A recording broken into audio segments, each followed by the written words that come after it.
C'est moi, ouais.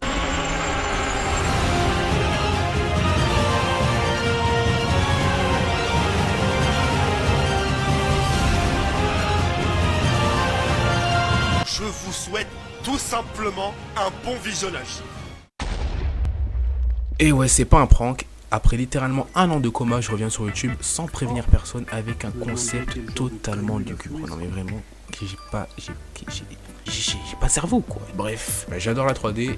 Enfin, depuis ma léthargie anticipée, j'ai découvert un nouveau truc incroyable, la conception de jeux vidéo. Donc aujourd'hui, j'ai 160 heures pour créer un jeu vidéo de A à Z, en allant de la conception des modèles 3D, les animations, un système de combat, la map, les mobs, les ennemis, et on va voir si je vais y arriver.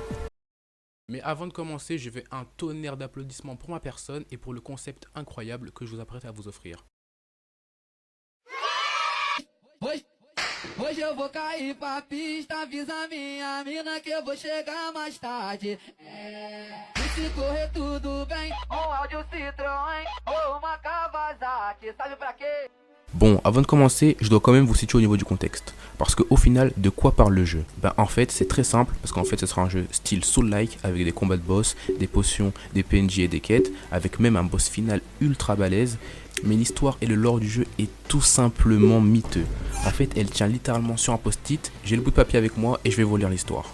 Alors en fait, l'histoire, c'est qu'il y avait un royaume, et dans ce royaume, il y avait un héros. Et le héros, il sauvait les gens. Normal, parce que voilà, c'est un héros. Et en fait, un jour, il est devenu méchant et il a capturé le dragon. Et maintenant, la princesse du royaume doit aller sauver le dragon du méchant héros. Donc ouais, voilà. Enfin, l'histoire est un peu... Ouais, c'est une parodie de conte de fées, mais voilà, un peu inversé. Donc j'ai trouvé ça rigolo au début, mais finalement, c'est un peu nul. Mais comme j'ai déjà commencé le jeu, je suis obligé. Donc voilà. Alors malgré le fait que l'histoire du jeu soit rocambolesque, il aura quand même les mécaniques de gameplay principales d'un Soul-like ou d'un RPG classique. Mais comme je fais le jeu en moins de 2 semaines, je m'attends pas à des résultats oufissimes, même si j'ai quelques compétences particulières. Mais voilà, on va essayer de faire ce qu'on peut, et comme vous êtes là, en vrai ça devrait bien se passer. Alors concrètement, les objectifs de cet épisode, c'est de faire un système de combat assez poussé avec les attaques, les esquives, la roulade. Aussi faire le déplacement du personnage, ça c'est primordial. Faire les modèles 3D du personnage principal, des PNJ peut-être et des ennemis. Faire les armes, on va aussi faire les animations. Enfin, les animations je vais pas les faire, vous allez voir plus tard. On va aussi essayer de faire un système de dialogue pour les PNJ, ça c'est super important pour les quêtes et tout. Parce que s'il n'y a pas de système de dialogue, impossible de faire les quêtes, c'est un peu, voilà, c'est un peu logique. Donc on va essayer de faire ça aujourd'hui. Alors le jeu ne sera pas en multijoueur parce que j'ai tout simplement pas les compétences pour faire ce genre de jeu. C'est une autre science de faire les jeux multijoueurs, c'est un tout autre niveau. Enfin j'ai vraiment la flemme, je suis tout seul, donc il n'y aura pas de multi.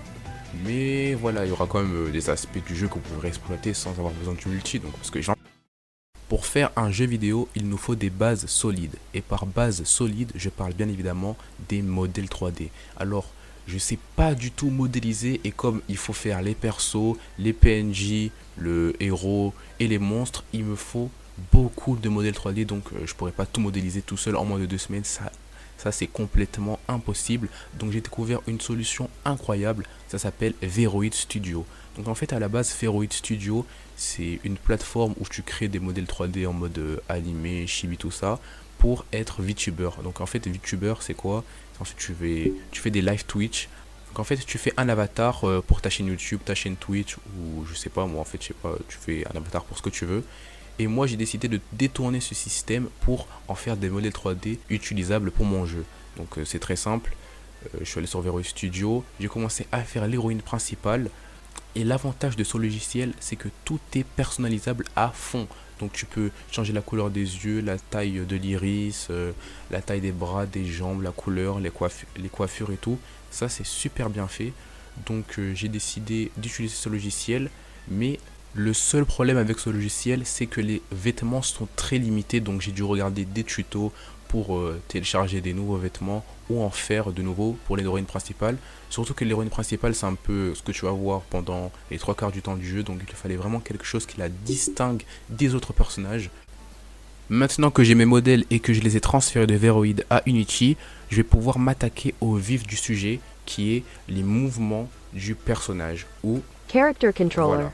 Donc en fait, les mouvements du personnage, c'est vraiment la base dans le jeu vidéo parce que sans les mouvements du personnage, ben, le personnage ne peut pas bouger, il peut pas évoluer dans le monde, il peut pas faire des actions. Donc c'est vraiment la base en programmation de jeux vidéo. Et je vais pas vous expliquer comment faire parce que vraiment, il y a plein de manières de le faire. Chacun a sa façon, enfin chaque développeur a sa façon de le faire. Donc si vous voulez en savoir plus, allez voir sa chaîne. Mais moi, je suis vraiment pas spécialisé et je suis vraiment éclaté en explications. Donc voilà. Donc après un long moment à essayer de programmer les mouvements du perso à cause de petits problèmes techniques, j'ai été retardé, mais maintenant c'est pas grave, tout est réglé. Alors pour la programmation, rien de plus compliqué. Voilà, donc moi comme je suis un expert, j'ai réussi à tout faire d'un coup. J'ai fait un nouveau dossier script dans Unity et j'ai commencé à entrer mes commandes, donc c'est très simple. J'ai demandé à mon perso d'avancer, il a avancé. Quand j'ai tapé fais que mon perso va vers l'arrière, et ben il allait vers l'arrière. Quand j'ai écrit fais que mon perso va à droite et à gauche, ben il allait à droite et à gauche. Fais que mon perso court, et ben maintenant il court. Fais que mon perso saute, maintenant il saute. Et j'ai même ajouté le fait qu'il puisse faire des roulades. Donc ça se fait super facilement les gars. La programmation c'est super simple. Donc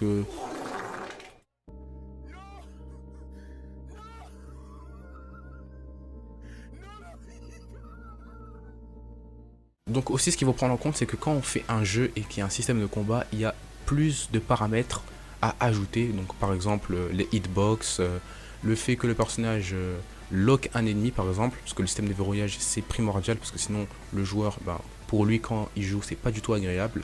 Il y a aussi le système, enfin tout le système qui est autour du combat, donc par exemple les animations, il faut rajouter des animations, donc les attaques. Et si tu veux faire des combos, il faut rajouter plusieurs types d'animations, donc par exemple coup droit, coup gauche, coup bas, et les enchaîner à la suite, donc ça rajoute encore du travail, donc ça m'a pris énormément de temps.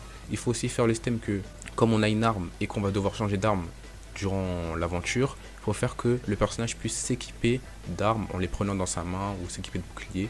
Donc c'est ce que j'ai réussi à faire là. J'ai réussi à faire que le personnage puisse prendre des... Oh putain. Donc en fait, pas besoin de paniquer, c'est super simple à régler. Faut aller dans le menu et quand on démarre le jeu, faut mettre pause et retourner sur la scène et régler les objets 3D pour qu'ils soient bien assemblés avec la main. Donc par exemple l'épée elle était beaucoup trop haute, donc j'ai pu la baisser et la régler pour qu'on puisse voir que c'est crédible et qu'elle tient bien l'épée dans sa main. Pareil pour le bouclier, même si après quand elle court on voit que le bouclier rentre dans son corps, donc il faut que je règle la taille du bouclier. Bon, je vais pas vous mentir, sur le coup j'ai un peu paniqué, mais voilà, le problème est réglé, on peut passer à la suite.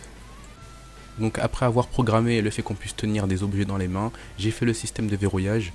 Donc c'est un système assez classique, tu peux aller de gauche à droite, reculer, avancer et faire des roulades, tu peux toujours faire des actions, ça reste, mais en tout cas tu auras toujours la cible sur ton écran, et elle sera toujours verrouillée sur la cible que tu as choisie. Donc j'ai aussi ajouté le fait qu'on puisse faire des attaques, même si ça reste encore assez primaire, dans le sens où il n'y a qu'un seul slash, il n'y a qu'une seule animation. Dans le futur je vais faire des combos, ce sera un peu plus complexe. Et c'est là que je vais vous faire une surprise, c'est que vous pouvez être dans le jeu en étant membre de la chaîne. Donc être membre de la chaîne c'est quoi? C'est contribuer financièrement à la chaîne en m'aidant pour mes prochaines vidéos et en échange vous aurez plusieurs avantages. Donc par exemple vous pourrez être bêta testeur, vous pourrez même être un PNJ dans le jeu, un boss, un item, une référence. Vous pourrez avoir une ref par rapport à vous dans le jeu. Donc je trouve que mettre le système de membres ça m'aide financièrement pour la chaîne, enfin ça vous contribue, il y a un échange, c'est donnant-donnant. Donc j'ai décidé de faire ce système. Voilà, vous pouvez aller voir tout de suite ce que ça donne. Tout se passe sur le serveur Discord, le lien est dans la description. Donc voilà, c'est la fin de cette vidéo et comme promis, je vous donne les explications concernant mon absence. Donc oui, j'étais absent pendant plus d'1 an sur la chaîne, c'est vraiment une période super longue. Et pourquoi j'ai été absent? Tout simplement parce que j'ai eu un ras-le-bol général. Enfin, pas un ras-le-bol à proprement parler, c'est juste qu'en fait, avant je faisais des animations Ninja Xenino, c'est globalement pour ça qu'on me connaît. Et en fait, tous les projets d'à côté passaient à côté. Donc en fait, quand je faisais l'animation Ninja Xenino, j'avais quoi, 1 semaine pour la faire. Je faisais tout ça en 1 semaine, j'ai à publier. Ensuite, le mois d'après, je faisais une nouvelle animation. Et vraiment, c'était un rythme infernal parce que finalement, j'avais pas beaucoup de temps de repos. Et je faisais ces animations pas pour moi ou pour les vues, tout simplement parce que Je voyais les gens en commentaire qui me demandaient de faire de nouvelles animations. Je voyais que ça les faisait kiffer.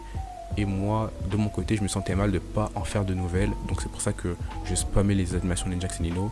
Mais finalement, c'était même pas pour les stats. Parce que pendant cette période, vous avez bien vu ma communication totalement désastreuse. Je faisais aucun post. Pendant un an, j'ai fait aucun post. Les posts, je les faisais à l'arrache. Mon serveur Discord, il a même pas plus de 100 membres. Alors qu'on est 40 000 sur la chaîne. Je faisais aucune communication par rapport à Discord. Donc c'était vraiment pas pour les stats. C'est juste parce que je voyais les gens faire des retours et moi je me sentais obligé de faire de nouvelles animations.